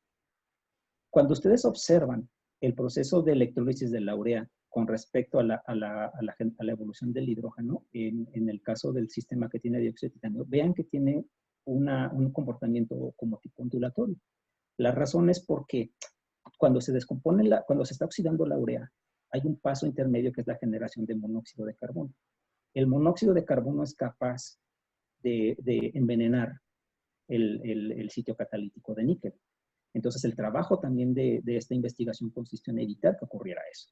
Entonces, como ustedes pueden ver aquí en la gráfica con los puntitos, cuando está el dióxido de titanio en unión con el níquel ciclán y el níquel ciclán oxidando a la urea, el hidrógeno generado en el cátodo va y viene. Se empieza a generar hidrógeno, se empieza a inhibir un poquito la generación de hidrógeno porque se empieza a envenenar un poquitito el electrocatalizador en el ánodo, pero nuevamente se regenera ese catalizador y vuelve a crecer la generación de hidrógeno, y así consecutivamente. Básicamente lo que hicimos también fue estudiar con impedancia electroquímica cómo se comportaba la oxidación de la urea en cada potencial de este voltamperograma, desde 0.4 hasta 1.1 volts, y poder establecer cuáles eran las mejores condiciones de oxidación de la urea. Estos estudios se realizaron comparativamente con una superficie que no contenía dióxido de titanio.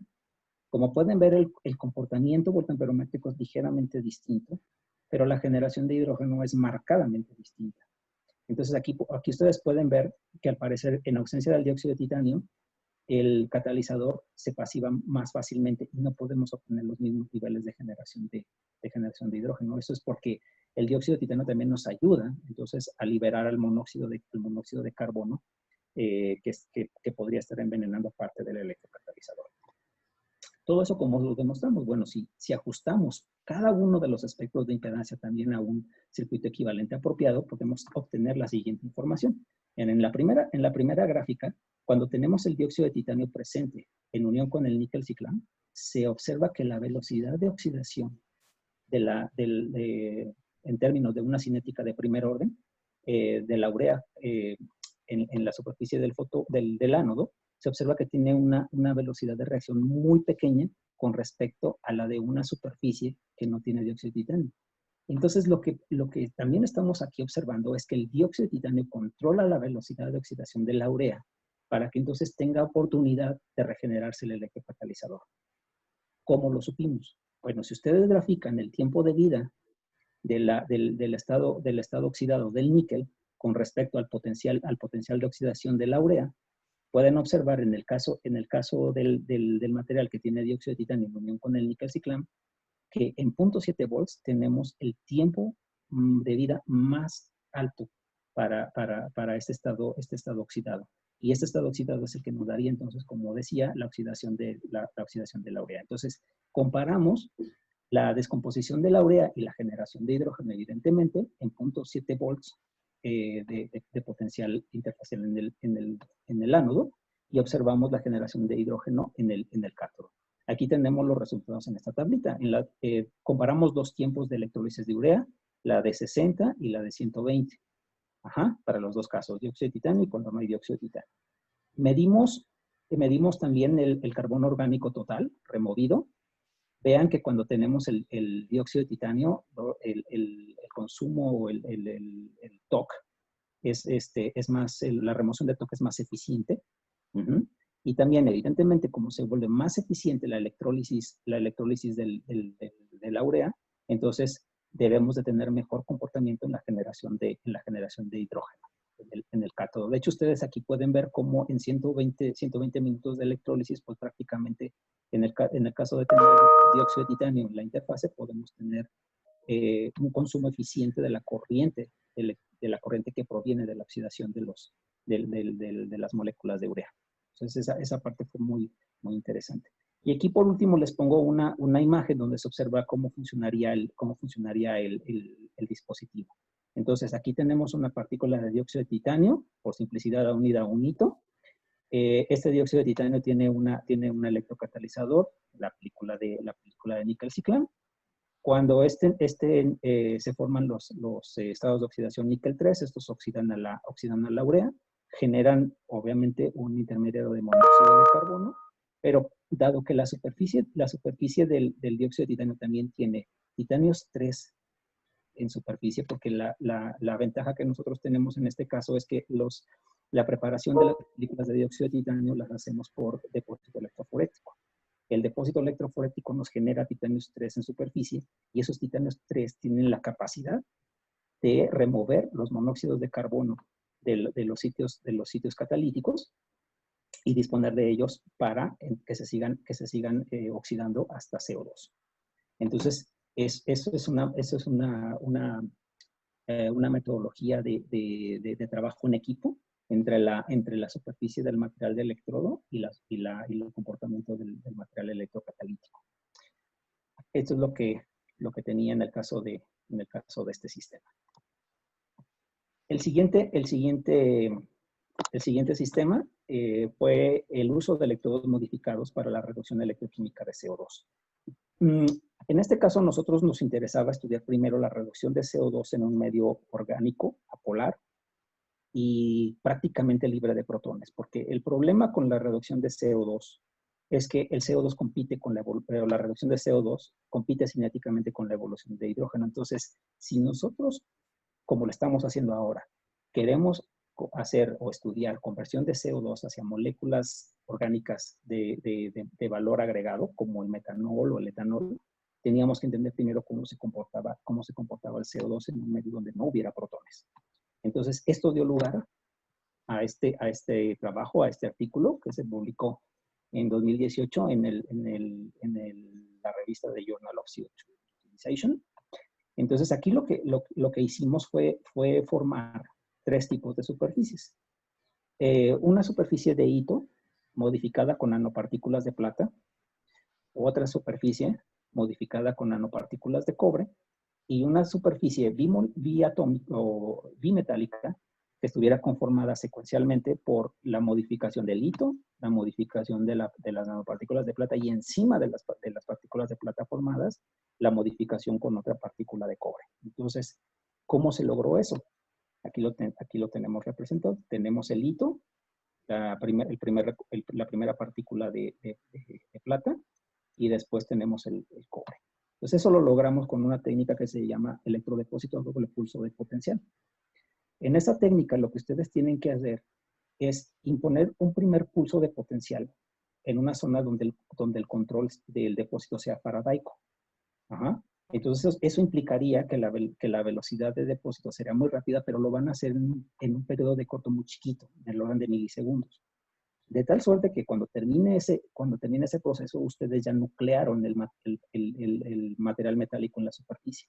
Y lo que resta sería hacer crecer esa semillita.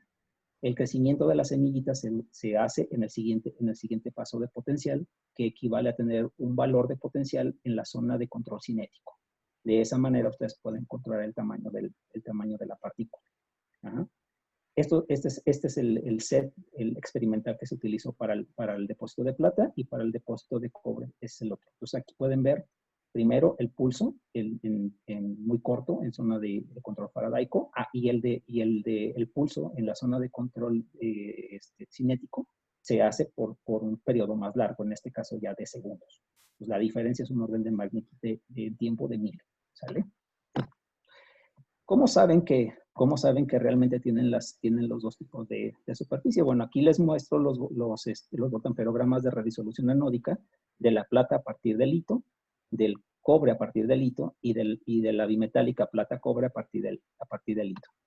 Dado que ambos iones en disolución tienen diferentes coeficientes de difusión, pues yo esperaría que cuando tenga una superficie bimetálica, primero vea la redisolución del cobre. Vean aquí la comparativa con el sistema que solamente tiene cobre, y después la redisolución de la plata. Ajá. Vean ustedes aquí también la respuesta en el sistema que solamente tiene plata. Entonces, de esa manera no solamente puedo saber que tengo los 2 tipos de metales, amén de que también hicimos otras pruebas de obtención de imagen y de análisis químico de superficie, sino con esto puedo saber que tengo realmente una superficie bimetálica de 2 metales conectados entre sí. No tengo una aleación, tengo 2 partículas conectadas entre sí, 2 partículas metálicas con propiedades eléctricas distintas. Y claro, si tengo entonces ese tipo de uniones, ese tipo de sistema, pues puedo obtener los voltamperogramas cíclicos de reducción en presencia de CO2. Entonces, en la gráfica A, en el voltamperograma A, tenemos la reducción de CO2 en medio no acuoso aprótico, sobre una superficie con nanopartículas de plata. En B, con nanopartículas de cobre, y en C, con bimetálicas plata-cobre. Las líneas continuas son los datos experimentales, las líneas discontinuas son ajustes de simulación con ayuda de un programa de simulación que se llama DigiSim. Entonces, de esa manera, nosotros podemos aquí proponer, de acuerdo a la literatura, tres pasos primordiales de reacción para obtener la reducción de CO2. En el primer paso, se forma un radical anión, que pues es harto conocido en la literatura. Este radical anión es capaz de reaccionar con otro CO2 neutro y formar una especie de dímero. Este dímero puede seguir siendo reducido y entonces si no existen protones en el medio, pues me va a dar monóxido de carbono y me va a dar carbonatos. Entonces, este ajuste del resultado experimental me permite determinar las propiedades electroquímicas de cada uno de los pasos de reacción y del paso químico que está aquí acoplado. Lo mismo hicimos para el caso de hito cobre y de la bimetálica. Y pueden ustedes observar en estas tres tablitas que el paso de generación de carbonatos, o sea, el paso de oxidación del dímero, realmente es el paso limitante de la reacción porque tiene las constantes de transferencia electrónica más pequeñas, del orden de 10 a la menos 7. Pero también se puede observar que la constante química de formación de este dímero, o sea, el paso 2 del mecanismo, realmente tiene mucho que ver y depende del tipo de partícula que tengan. ¿Por qué? Porque pues en el caso de las constantes de transferencia electrónica, todos son del orden de 10 a la menos 7. Realmente no hay una diferencia físico-química significativa del tipo de material sobre ese paso de reacción, pero sí en la parte química. Entonces, cuando ustedes tienen plata, la constante del segundo paso les sale del orden de 10 a la 5, cuando tienen cobre del orden de 10 a la 10, y cuando tienen plata-cobre, si se fijan, es un orden de magnitud intermedio al que tiene plata y cobre, por separado. Y eso da lugar también a que la posición de los potenciales de reducción del CO2 sean intermedios en el caso de un sistema plata-cobre con respecto a las de las partículas por separado. Entonces, esa parte de ahí es impresionantemente relevante para entender cómo funcionan ese tipo de superficies. Bueno, aquí la complicación viene que cuando ustedes quieren estudiar la cinética de este tipo de sistemas, pues el CO2 no se disuelve mucho en los disolventes, o sea, su solubilidad es muy baja, porque la fugacidad del CO2 es alta. Entonces, básicamente la transferencia electrónica del CO2 o de los electrones del metal hacia el CO2 no ocurre en el plano interno de Helmholtz, no ocurre aquí, como se estudia cuando vemos la ecuación de Bottler-Bormer. La ecuación de Bottler-Bormer permite entender la cinética de reacción de una especie que recibe o dona electrones a partir del plano interno de Helmholtz. En este caso, el CO2, por estar en bajas concentraciones, tiene que empezar a transferir o a recibir electrones, pero en este caso, a partir del plano externo de Helmholtz. Cuando eso ocurre, entonces se pueden dar lugar a todos los pasos del mecanismo de reacción que les comenté, y debemos de hacer una corrección en la cinética de reacción o en la ecuación cinética. Aquí les muestro la ecuación de velocidad típica para la electroquímica. O sea, la velocidad de reacción, la velocidad de arranque de un proceso electroquímico depende obviamente de la corriente, pero también del número de electrones transferidos y de la constante de Faraday. Bueno, todo esto traducido, o sea, la corriente, como pueden ver aquí, tiene que tener la contribución del plano interno de Helmholtz, que es toda esta partecita que tenemos aquí, hasta el primer exponencial, y luego tenemos la contribución del plano externo de Helmholtz. En el plano externo de Helmholtz tenemos una propiedad o tenemos un parámetro que se le llama el potencial del plano externo de Helmholtz, que sería el equivalente al potencial Z en los coloides, en este caso para una superficie de electrodo. Y esto también nos permitiría, nos llevaría a la necesidad de introducir un orden de reacción a la reacción global, que es este número Ni que tenemos aquí. O sea, el equivalente al orden de reacción en la cinética tradicional es el número Ni que tenemos aquí. Y entonces, la densidad de corriente de intercambio de este proceso en el paso limitante de la reacción, que como dijimos es el tercer paso del mecanismo de reacción presentado, pues no depende realmente del potencial interfacial, como lo dice la ecuación de Botel-Bormer. Depende o dependería del potencial que se alcanza en el plano externo de Helmholtz. Amén de que el coeficiente alfa ya no es solamente cercano a un medio, y no solamente depende de la energía de reorganización del sistema, sino también depende del plano externo de Helmholtz. ¿Sí? Aquí está el sobrepotencial, pero ya no pesa solamente sobrepotencial, pesan estos dos parámetros y sobre todo pesa el del potencial del plano externo de Helmholtz. ¿Cómo demostramos esto? Bueno, pues calculamos los valores de las densidades de corriente de intercambio para los tres sistemas, hito plata, hito cobre, y el intermedio, hito plata cobre. Y los graficamos contra los valores de los potenciales del plano externo de Helmholtz. Y como ustedes pueden ver, de acuerdo a la ecuación que estoy aquí marcando con el cursor, debería de dar un comportamiento exponencial. Y lo tenemos ahí. Entonces, cuando se trabaja con sistemas como el CO2, donde la transferencia electrónica comienza en el plano externo de Helmholtz, utilizar ecuaciones de Tafel para estudiar este tipo de sistemas está un poco limitado, porque las ecuaciones de Tafel son realmente la forma linearizada de la ecuación de Botel-Bormer. Entonces, lo que conviene utilizar es una modificación de ese tipo de sistemas con el modelo de Franck. Ok, entonces, el último tema que quisiera tratar con respecto a los electrodos modificados es una temática que habíamos realizado ya en 2014 en colaboración con el Hospital General de Guanajuato y también con colaboradores de la Universidad Autónoma de Querétaro y del Hospital del Niño y la Mujer en Querétaro. Nos encargaron el diseño de electrodos modificados para la detección electroquímica no enzimática de ácido úrico en sangre.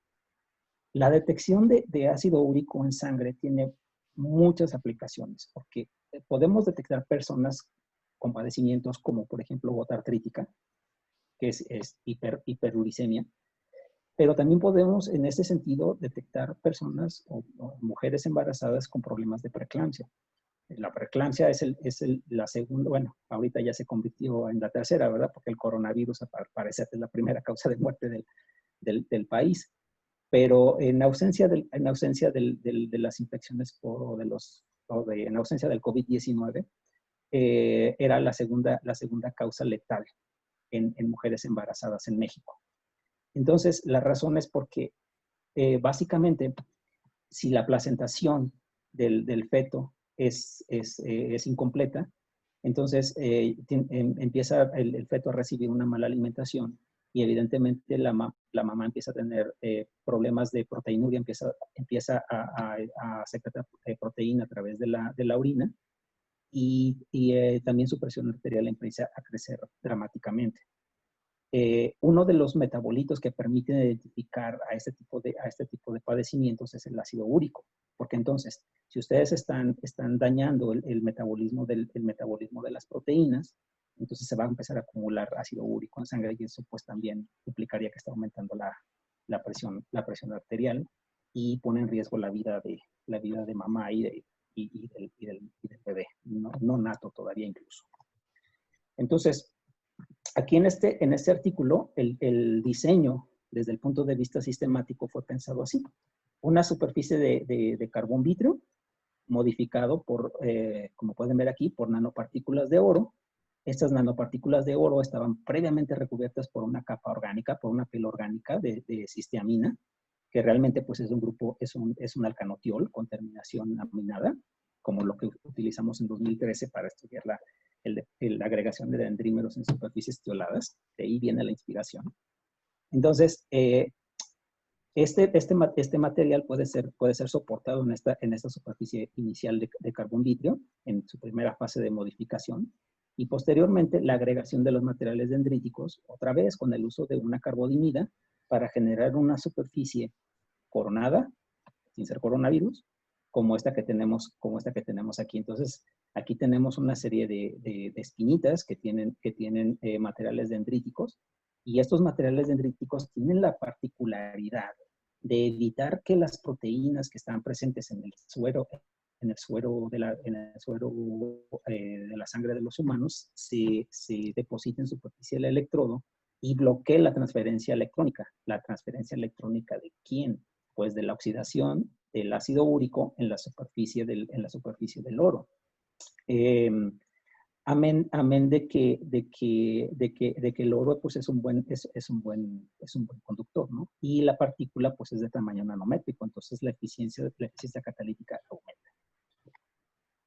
Ya solamente para particularizar cómo lo hicimos para el depósito de las nanopartículas de oro forradas con cisteamina, pues fue una metodología de tipo combinación entre un depósito anódico y electroforesis. Pues básicamente lo que usamos fue la superficie de carbón vidrio desnuda en una solución coloidal que contenía estas partículas, sin electrolito soporte, porque lo que pensábamos hacer era oxidar la superficie.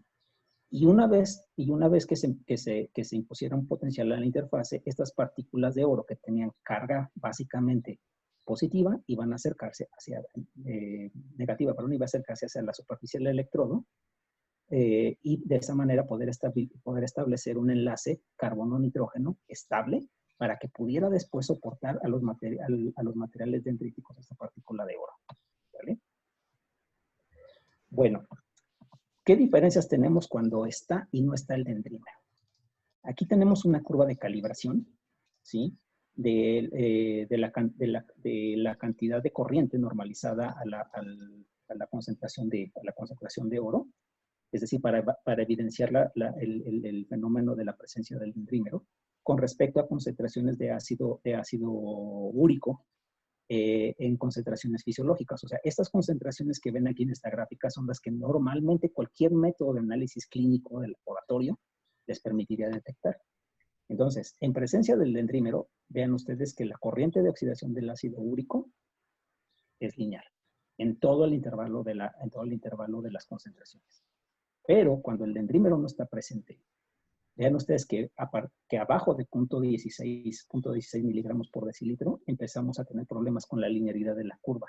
Eso se debe a que el dendrímero además tiene propiedades de preconcentración del ácido úrico. Entonces, en bajas concentraciones preconcentra el ácido úrico interfacialmente y de esa manera podemos obtener una curva linearizada. Otra cosa también interesante, además de que evita la formación o la precipitación de proteínas como la albúmina en la superficie del electrodo, es que evita la oxidación del ácido ascórbico o la vitamina C, que es uno de los interferentes más importantes cuando se quiere detectar ácido úrico. Aquí en esta grafiquita, en esos voltamperogramas, este voltamperograma que estoy señalizando es el voltamperograma de oxidación del ácido úrico en este sistema que tiene oro y que tiene dendrímeros, ¿sale? Sin adición específica de ácido ascórbico. Sucesivamente, lo que nosotros hicimos fue agregar grandes cantidades de ácido ascórbico hasta lograr ver la oxidación de este interferente. Pues lo que les puedo decir es que básicamente tienen que adicionar por lo menos 100 veces la concentración de ácido ascórbico con respecto a la de úrico para que empiecen a ver este potencial de oxidación de ácido úrico. Entonces, en concentraciones fisiológicas, el ácido ascórbico o la oxidación del ácido ascórbico no interfiere con la detección de ácido úrico en nuestro electrodo. Que como pueden ver, no necesita enzimas. Es un sistema no enzimático. Y finalmente en esta tablita tenemos, junto con este voltamperograma, tenemos la respuesta voltamperométrica de la oxidación del ácido úrico proveniente del suero de 6 diferentes pacientes. En este caso, pues fueron hombres y fueron mujeres de diferentes edades, incluso algunas sin conocer, porque pues, evidentemente en ese momento nos costaba más trabajo conseguir las muestras. Y eran las muestras que iba liberando el laboratorio, ¿no? Entonces, básicamente aquí tenemos la concentración de ácido úrico detectada por el método tradicional enzimático y colorimétrico en el laboratorio de análisis clínico.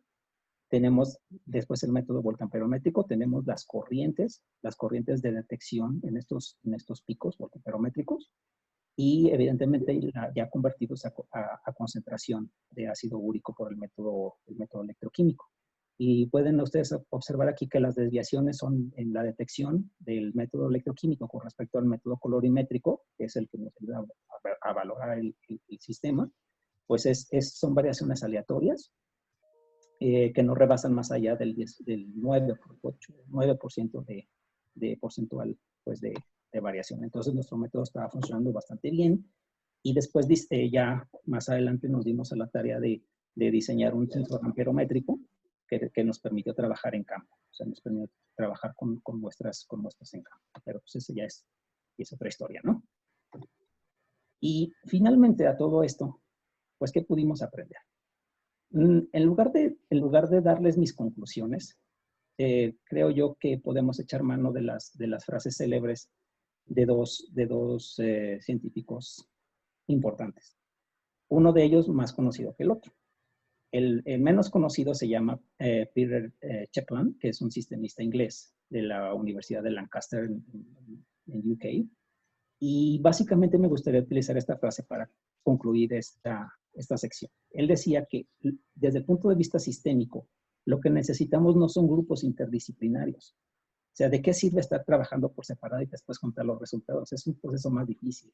Lo que podemos hacer es crear conceptos transdisciplinarios, aquellos que nos permitan hacer interrelaciones entre las áreas. O sea, conceptos que sirven para unificar el conocimiento, porque es aplicable en áreas que superan las trincheras que tradicionalmente delimitan las fronteras académicas.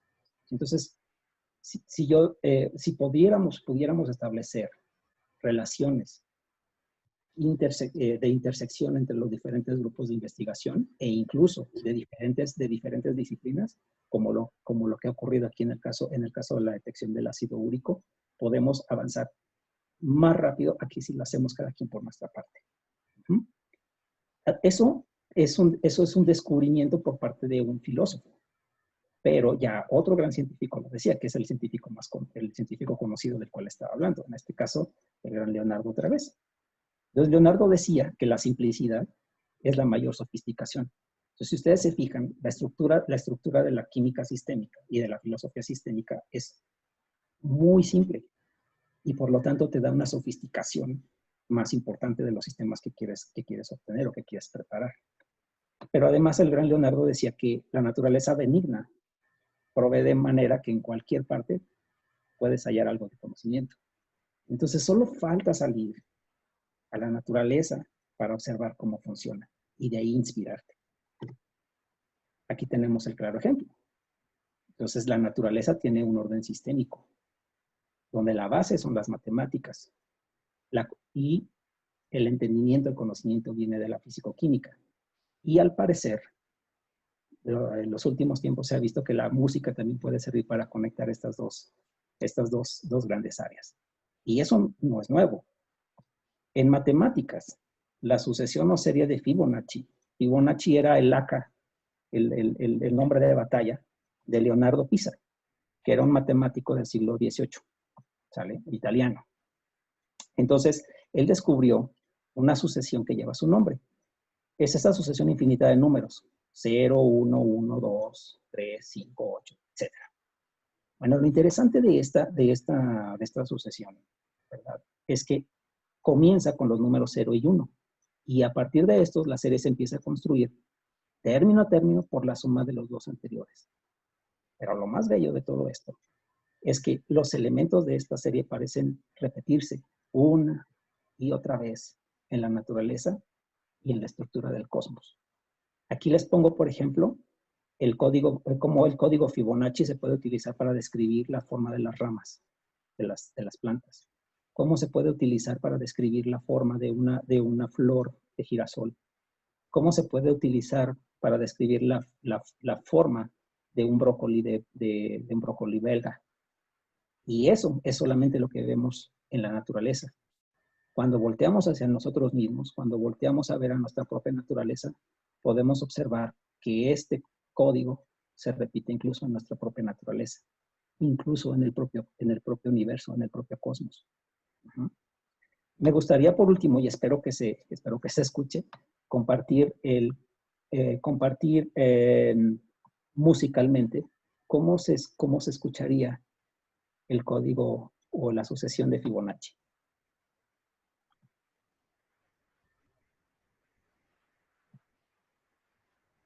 Pero se escucha.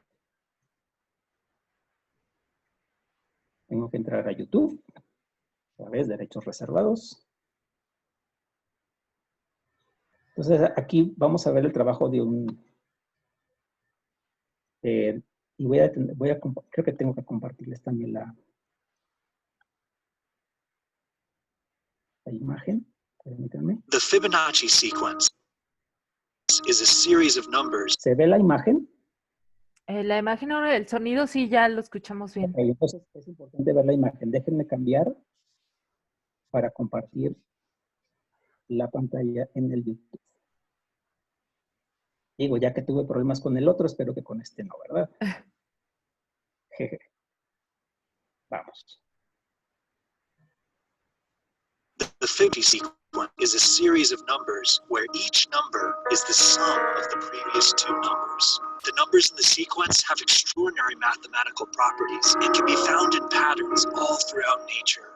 So I decided to see what they would sound like as music.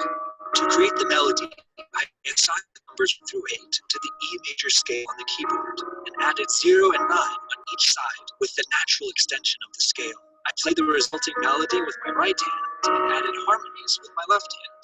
Now, the first number of the Fibonacci sequence, but 0 added to itself just equals 0 forever. In fact, that's what you're hearing in the background. In order to start the sequence, we need to add a 1.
Voy a compartir de nuevo la presentación.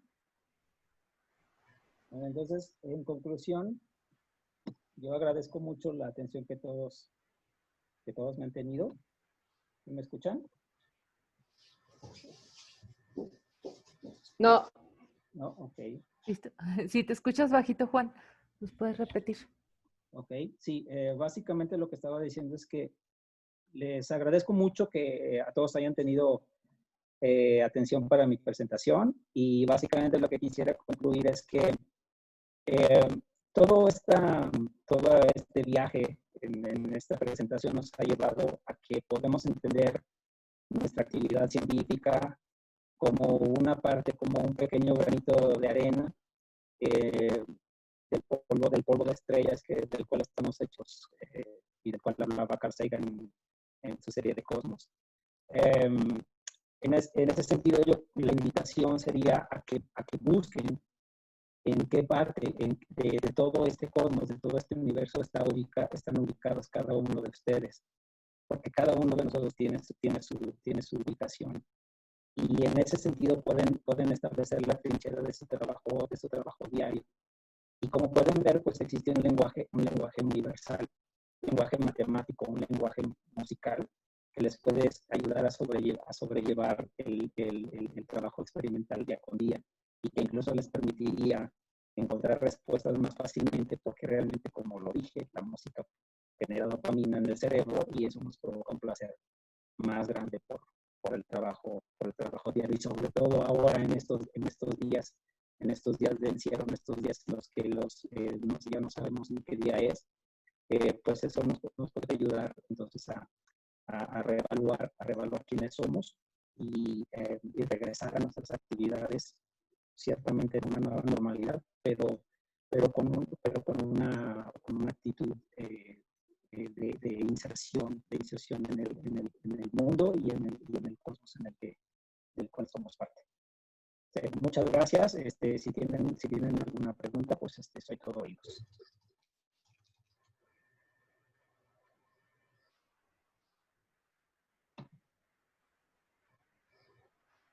Listo, adelante, con sus comentarios y preguntas. O si quieren abrir micrófono en orden, por eso les decía, tenemos aquí opción de levantar mano también. Adelante, no se queden con dudas, aprovechen. ¿Alguna pregunta? Nos compartieron el enlace de este último video. Muchas gracias, Juan. Muy interesante. Yo en lo particular soy me ha gustado estudiar un poco de geometría sagrada, pero es un tema aparte. Ahorita que aplica para varias cosas y hay muchas cosas interesantes que tenemos para estudiar y compartir, no nomás lo que vemos en clase luego. Así es. Okay. ¿Alguna pregunta? Hola. ¿El compañero se fuera también? Hola, buenas tardes. Sí, adelante. ¿Sí me escuchan? Sí. Sí, sí, escuchamos. Hola, muchas gracias primero que nada. Soy Alejandra Orduño. Sí. Mi pregunta es si alguna vez han trabajado con producción fotoelectroquímica de hidrógeno. No básicamente, o sea, no lo hemos hecho todavía, pero es una vertiente que realmente sí podemos trabajar, y no ha sido por no tener la capacidad en menos en Cidetec, sino más bien porque nos hemos estado concentrando más en la construcción de los dispositivos, pero realmente sí lo podemos hacer. Ok, muchas gracias. Igual, si me gustaron mucho las piezas que nos compartió. Si quisiera escuchar Palladio de Carl Jenkins, es armonía compuesta con arquitectura matemática. Ok, me lo puedes enviar por correo electrónico, pero estamos aquí lo apunto. Ok. Palladio de Carl Jenkins, es muy bueno. Gracias. Saraí. Está levantando la mano. Sí. Saraí, adelante. Pues no hay ninguna pregunta, solamente una felicitación por la investigación que hace el doctor. Es bastante interesante cómo es de que podemos combinar la música con cada uno de estos temas científicos, ¿no? Es muy, muy interesante y creo que se me hizo muy, muy interesante toda la cuestión de musical, cómo se acopla con la ciencia. Muchas felicidades, doctor. Gracias. Y un saludo. Gracias, igual. Gracias. ¿Alguien más tiene una pregunta o comentario? No, bueno, tenemos una pregunta en el chat. ¿Por qué se utilizó la voltamperometría cíclica para la cuantificación del ácido úrico? Si existen técnicas electroquímicas de cuantificación más sensibles. Sí lo mencioné. Realmente en este artículo que les presenté fue básicamente el reporte voltamperométrico, porque fue la primera etapa del proyecto. comentaba que sí, ya tenemos un detector amperométrico. Este detector amperométrico incluso lo hemos utilizado en campo y pudimos analizar y trabajar con aproximadamente 120 mujeres, todas embarazadas y con problemas de preeclampsia, y pudimos establecer una correlación entre el uso de la detección electroquímica del ácido úrico como un rastreador de la eventual generación de la preeclampsia. Entonces, en pocas palabras, sí tenemos un detector amperométrico, y evidentemente, pues la amperometría es una técnica mucho más sensible. O sea, de hecho, las curvas de calibración y la respuesta en sol son obviamente mucho más finas. Bien, Gracias. ¿algún otro comentario? Ya por último. ¿O pregunta? Veo aquí que tengo varias preguntas en el chat. Se me hace que las voy a tener que copiar y las voy a contestar por separado porque... Ah, ¿te los mandaron en privado? Porque yo no las veo. Ah, tienes que abrir la parte de que dice chatear. Ah, no, sí, sí tengo el chat abierto, pero a lo mejor te las están dejando en lo personal. Se los voy a copiar. Déjenme ver aquí, por ejemplo. Ajá. Pero si no, si quieres contestar alguna antes de terminar. Exacto. Sí, aquí ya vi la de la técnica electroquímica. Déjenme ver si encuentro por aquí. Aquí. Sí, dice que sí, agregué la liga del video. Sí, las ligas también se las puedo enviar si así lo requieren. Ajá, de No, este último video está la liga en el chat abierto a todos. Ajá. ok. Y de las otras que no se pudieron escuchar bien también con todo gusto. ¿Qué más había visto por aquí? ¿Algún otro más? Pues bueno, creo que ya no vi otra más.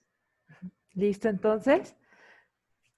Sí, sí, yo creo que sí, vamos a compartir el video de la presentación. Por lo pronto, pues agradecemos al doctor Juan.